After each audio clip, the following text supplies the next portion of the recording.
Olá pessoal, tudo bem? Bom dia. Vamos para a semana 7 de atividades.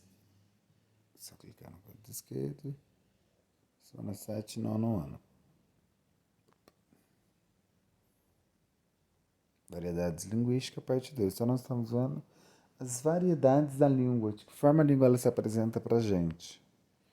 Português brasileiro. Lê o trecho a seguir que foi copiado da carta que o escrivão Pero Vaz Caminha enviou ao rei Dom Manuel de Portugal contando sobre os primeiros contatos dos portugueses com os nativos do território brasileiro recém-descoberto. Deram-lhes ali de comer pão e peixe cozido, confeitos, fartéis, mel e figos passados. Não quiseram comer quase nada daquilo, e se alguma coisa provaram, logo a lançaram fora. Trouxeram-lhe vinhos numa taça. Mal lhe puseram à boca, não gostaram nada, nem quiseram mais. Trouxeram-lhe águas em uma albarraba.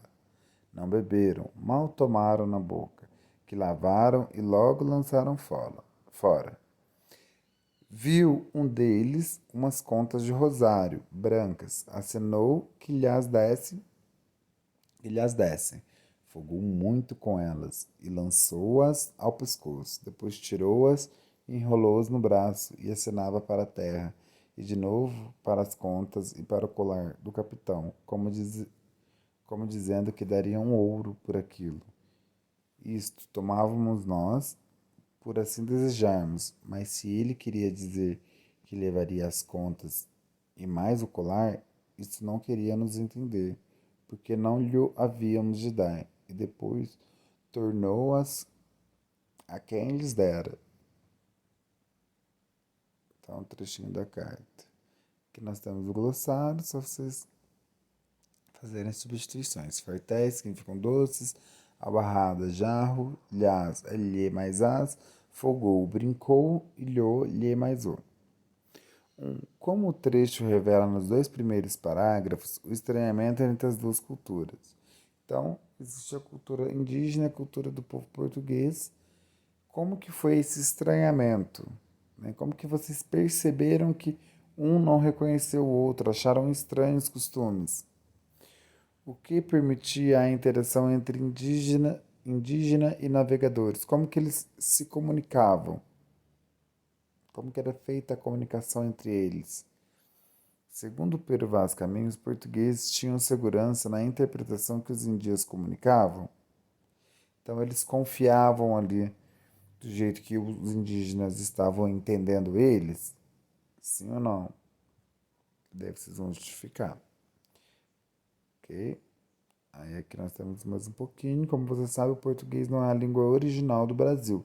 É a língua do lado de Portugal e os portugueses vieram com ela e implementaram ela aqui no Brasil. As pessoas que moravam aqui, que eram os índios, eles falavam tupi-guarani, enfim, as línguas indígenas. Essas são as nossas línguas, os nossos idiomas originais. Quando os europeus aqui chegaram, encontraram vários povos indígenas que falavam, segundo os pesquisadores, mais de 300 línguas. Então, era muita linguagem diferente. Da mistura do português com as línguas desse grupo surgiram línguas gerais, que foram empregadas pelos habitantes do Brasil indígenas colonizadores e seus descendentes, assim como os povos escravizados trazidos do continente africano nos primeiros séculos desde a chegada dos portugueses. Aos poucos, a língua portuguesa foi se impondo, mas manteve as contribuições indígenas e ainda incorporou outras palavras oferecidas pelas línguas de povos estrangeiros que se estabeleceram no Brasil. As línguas africanas contribuíram para ampliar o vocabulário do nosso português, com palavras como bagunça, camundongo, caçula, mingau, nenê, entre outras. Em menor grau, os imigrantes europeus e asiáticos que chegaram no século XIX e XX influenciaram a língua usada na região em que se instalaram ou o português como um todo. Além disso, a língua continua sendo modificada conforme o uso e pelo contato com a cultura estrangeira, por meio da música, do cinema, das relações comerciais, das comunicações pela internet. Algumas palavras e construções de outras línguas acabam sendo incorporadas ao uso cotidiano, como shopping, delivery, self-service, selfie, playground, gourmet. A língua de Portugal, por sua vez, também se modificou ao longo do tempo, sofreu influência de outras culturas e se afastou daquela língua que chegou ao Brasil. Como resultado, brasileiros e portugueses falam duas variedades distintas de português. Pode-se dizer mesmo de outros países, também colonizados por Portugal, que empregam a língua portuguesa. Eles já contavam com suas línguas e continuaram a ser influenciados por outras culturas. No mapa a seguir são indicadas as regiões que formam a comunidade dos países de língua portuguesa, a CPLP, também conhecida como Comunidade Lusófona. Além desses países, Macau, na China, e Goa, na Índia, também tem comunidades do falante português.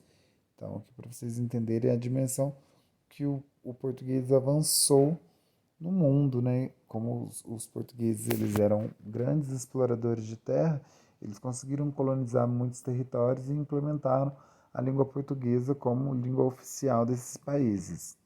Ok, pessoal? Qualquer dúvida é só vocês me chamarem. E até mais.